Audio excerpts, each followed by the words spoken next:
Bienvenidos sean todos a esta transmisión rápida, directa. Lo que me interesa mucho es responder a una inquietud de la audiencia. Fíjense que hice una publicación hace un par de días donde hablo precisamente de este concepto de la procrastinación. Y es uno de los temas, porque cuando la gente de alguna manera lidia mucho con esto, o sea, tiene deseos de poder cambiar su realidad y demás, pero esta parte de la procrastinación, suele ser muy dura. O sea, esta adicción a procrastinar es sumamente frecuente. Entonces, lo que quiero yo nada más demostrarles en esta etapa, o sea, en este pequeño contenido, es, número uno, no hay que sentirnos tan culpables por procrastinar, porque hay una causa por la cual lo hacemos. Hay una causa cerebral, ¿sí? Por la cual eso sucede y entonces es tan fácil caer en esa adicción. Número uno. Y número dos, pues, ¿qué es lo que podemos hacer, no? Sobre todo para comprender qué herramientas tenemos a nuestra disposición precisamente para tratar de no caer tanto en ello. Fíjense que estamos en tiempos donde se nos exige mucho de alguna manera, ¿no? Tenemos que lograr esto, ser aquello, pertenecer a esto, conseguir tanto. Si no lo hacemos nos sentimos mal, de pronto sentimos que no somos suficientes, de pronto sentimos que de alguna manera pues la misma situación nos rebasa. Y luego, como tenemos esas presiones, de pronto pues vemos tan complicado el hecho de conseguir algo muchas veces que es muy fácil aplazarlo, es muy fácil dejarlo para después, ¿ok? Cuando eso ocurre, entonces empieza una cuestión en nuestro cerebro, ¿no? En esta química cerebral. Ustedes saben por qué es tan fácil procrastinar, o sea, más que fácil, ¿por qué resulta tan adictivo? La causa por la cual nosotros es fácil caer en eso, sobre todo en los tiempos donde estamos,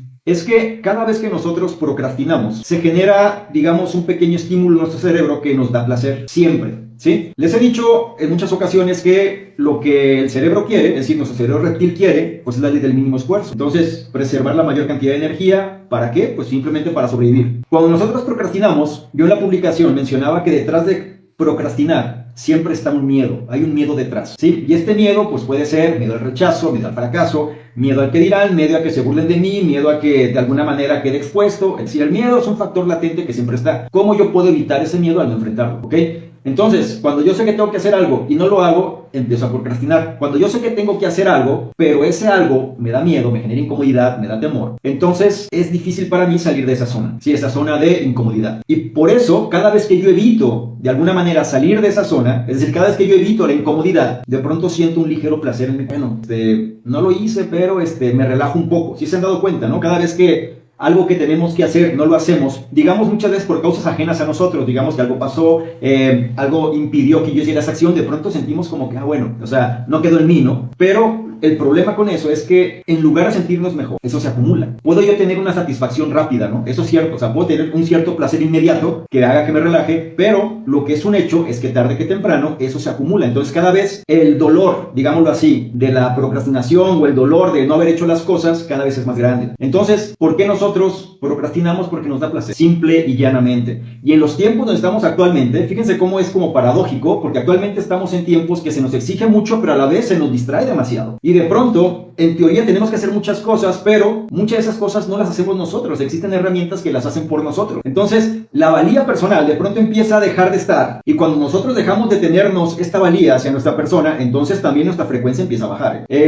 La valía personal, el hecho de tener la autoconfianza, el hecho de tener esta autoestima de alguna manera más elevada, el hecho de tener esta parte que nos haga sentirnos seguros, y esto se reafirma simplemente cuando nosotros hacemos las cosas y tenemos el conocimiento de cómo hacerlas. Entonces estamos en tiempos que resulta como paradójico, llenos de estímulos, llenos de distracciones, por todos lados queremos escapar de las responsabilidades, por todos lados queremos no hacer lo que en teoría tendríamos que hacer, buscamos que alguien más lo haga por nosotros, buscamos que alguien más solucione el problema y aparentemente tenemos cierta gratificación, porque la tenemos. Sin embargo, cada vez nos hacemos más dependientes de esos estímulos externos, cada vez nos hacemos más dependientes muchas veces de aquellos elementos que van a solucionarnos el problema, y esto nos lleva a que cada vez tengamos menor valía personal, y entre menor valía personal tengamos, ¿sí?, el nivel de autoestima baja, el nivel de confianza baja, y entonces más inseguro nos sentimos, y por ende el efecto ¿cuál va a ser? Procrastinar más. Mucha gente se autocastiga, ¿no?, con esto, porque piensa que es que yo no valgo, yo no tengo fuerza de voluntad, no tengo disciplina, y posiblemente pues tenga parte de razón, pero también es cierto que no podemos pasar de 0 a 100 simplemente si no estamos acostumbrados, y también es cierto que si nosotros, así como nos acostumbramos a no hacer, es exactamente lo mismo para hacer. Somos criaturas de hábitos, ¿ok? Esto se los he dicho muchas veces. somos criaturas de hábitos, somos lo que hacemos de forma repetida la mayor parte del tiempo y eso determina exactamente los resultados que tenemos. Es decir, la forma en la cual nosotros pensamos, estos pensamientos se derivan en palabras, estas palabras en acciones, estas acciones en sentimientos. Entonces, todo va en función de lo que nosotros empecemos a trabajar en nuestro día a día y lo que tenemos control en función de eso. ¿Qué es lo que nosotros podemos hacer entonces? Sería la pregunta. O sea, ¿cómo yo puedo entonces romper ese patrón? ¿Sí? ¿Cómo yo puedo romper el patrón de la procrastinación? ¿Por cómo yo le puedo hacer para, en lugar de resistirme tanto a ello, pues que la resistencia sea menor? ¿Se acuerdan de esta frase, lo que resiste persiste? Todo esto va ligado precisamente a este concepto. Una vez más, nos hemos vuelto adictos al placer. Siempre ha sido así, de alguna manera el hedonismo siempre ha estado presente, ¿eh? Placer y dolor, ahí está. Sin embargo, muchas veces el dolor gana sobre el placer. Y esto es algo importante que lo entendamos, ¿no? Es decir, si algo me va a lastimar o voy a sufrir aparentemente por algo, voy a preferir evitarlo a tomar el riesgo de obtener algo satisfactorio para mí. Eso es una ley también, donde muchas veces nosotros nos cohibimos, nos limitamos, simplemente no queremos hacer las cosas por evitar ese sufrimiento, ese dolor. Y quedamos en la pasividad, ¿sí? Quedamos en esta parte inactiva. Sin embargo, si nosotros no entendemos que es a través del dolor donde nosotros vamos a tener este crecimiento, en pocas palabras, recuerden esta fricción, ¿no? O sea, un músculo crece cuando tiene resistencia. Nosotros crecemos cuando nosotros de alguna manera impulsamos nuestra mente, nuestro cuerpo, en función de lograr algo que nos cuesta trabajo, algo que nos genera fricción. De otra manera nos quedaríamos estancados. Hay algo que muchas veces me gusta recordarles, ¿no? La gente ama la gloria, más no la historia. Entonces, historias de éxito que se venden, historias donde la gente obtiene los resultados increíbles, historias donde de pronto nosotros nos sentimos pequeños, ¿no? Chiquitos al lado de estas personas, pero muchas veces tampoco conocemos su historia de vida. Habrá casos donde a lo mejor su historia de vida ni siquiera sea relevante, ¿eh? Donde simplemente lo tuvieron fácilmente y se dio, pero habrá otros casos donde no. Entonces, cuando nosotros empezamos a entender qué es lo que tendríamos que empezar a considerar y no dejarnos guiar tanto por lo que nos dicen, ¿ok?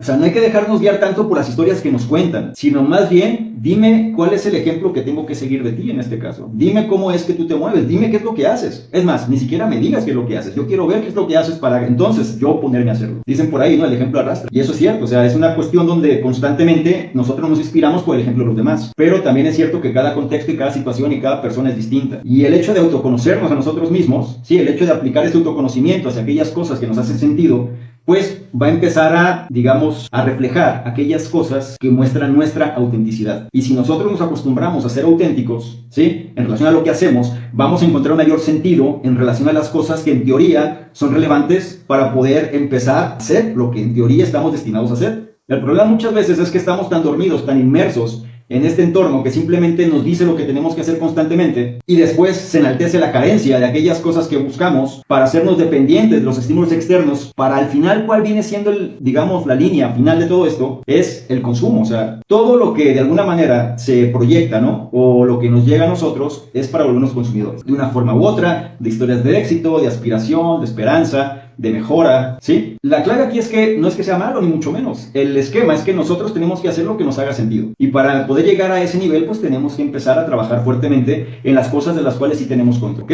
Vamos bien hasta ahí. Entonces, lo que sería en este caso, ¿no? Entender qué es lo que sucede. Bueno, primero, si eres una persona que de alguna manera se siente mal porque no tiene fuerza de voluntad, tienes que entender que a nivel cerebral esto nos ocurre a todos. Hay un placer inherente en procrastinar, de tal manera que sentimos una especie de alivio al hacerlo. Y si no tenemos retos en nuestra vida de alguna manera que nos muevan, o si no tenemos un porqué fuerte en nuestra vida que nos mueva, pues eso lo vamos a llevar cada vez de una forma más repetida. Y mientras más repitamos nosotros algo, entonces se va a convertir en un hábito. Después ni siquiera vamos a pensar en ello, simplemente lo vamos a hacer de forma inconsciente. Y ese va a ser el reflejo de nuestra vida, ¿no? Lo que trato de darles a entender es que así para lo malo, también funciona para lo bueno. Entonces, si nosotros empezamos a acostumbrarnos a romper el patrón, nos empezamos a acostumbrar a incomodarnos un poco cada día, empezamos a llenar nuestro día con lo que yo llamo pequeñas victorias, ¿sí? Todo el día, a ver, esto me incomoda un poco, déjame lo hago. Se acabó, me tomó 5 minutos, listo, lo que sigue. Esta parte siempre me demora a lo mejor 3 horas porque me la paso pensando en lo que lo tengo que hacer y entre que lo aplazo y entre que lo hago. Entonces, si yo rompo con eso y simplemente me pongo a actuar, a lo mejor esas 3 horas se convierten en 10, 15 o media hora, ¿ok? Y me olvido de eso, lo que sigue. Entonces, cada vez que nosotros nos acostumbramos a tener estas pequeñas victorias en nuestro día a día, ¿sí? Independientemente del contexto, de la situación o cuál sea tu, digamos, el esquema, ¿no? El cual rige tu vida. Si te acostumbras cada día a salir un poco de esta incomodidad, pues entonces va a ser mucho más sencillo que eso lo vuelvas un hábito. Y cada vez puedes escalar un poco más. Yo estoy en contra de estas personas que muchas veces enaltecen los resultados de alguna manera basados en el ego, ¿sí? El gran negocio, o la cuenta de banco, o el gran reconocimiento, o la fama, o el impacto. Sí, el impacto me refiero en términos de ego.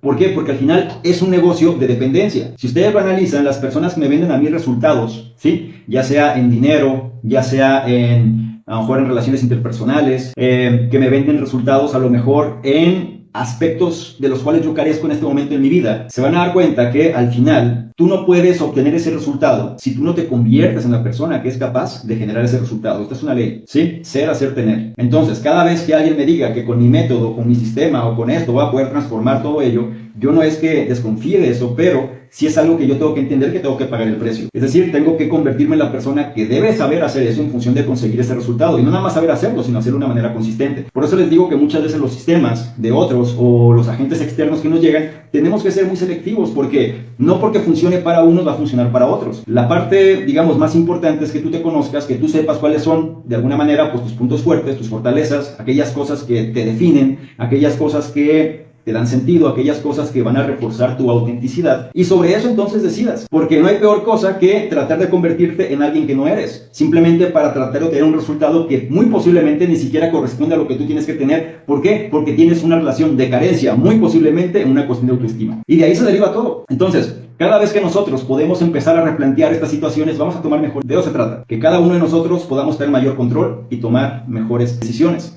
Y con esta línea, pues nada más yo para cerrar esta pequeña participación y sobre todo dar pauta, así dudas o preguntas, es que entiendan nada más que no es que es un problema nada más de ustedes el hecho de procrastinar, de aplazar, demorar, esta cuestión de estar repitiendo constantemente las mismas situaciones, ¿sí? Por una cuestión muchas veces de fuerza de voluntad, pero hay que comprender también que la fuerza de voluntad muchas veces no es suficiente y tendríamos nosotros que pasar a otros niveles. Por ejemplo, la creación de entornos viene siendo uno de esos niveles. En pocas palabras, a ver, si yo sé que por mí mismo me cuesta mucho trabajo, pues entonces déjame colocarme en un entorno donde el entorno me mueva, donde el entorno me arrastre, ¿sí? Donde el entorno de alguna manera sea lo que me impulse simplemente a poder conseguir lo que estoy buscando. Hay que pensar de una manera más estratégica muchas veces. No hay que buscar ser los héroes muchas veces de las situaciones, sino más bien obtener el resultado. No se trata de buscar ganar la razón, sino simplemente tratar de conseguir el resultado que queremos. Es la línea nada más lo que le quería compartir en este momento. Gracias gente de Instagram que de alguna manera se sumó a esta transmisión, gente de YouTube y demás. Muchísimas gracias también por estar. Y nada más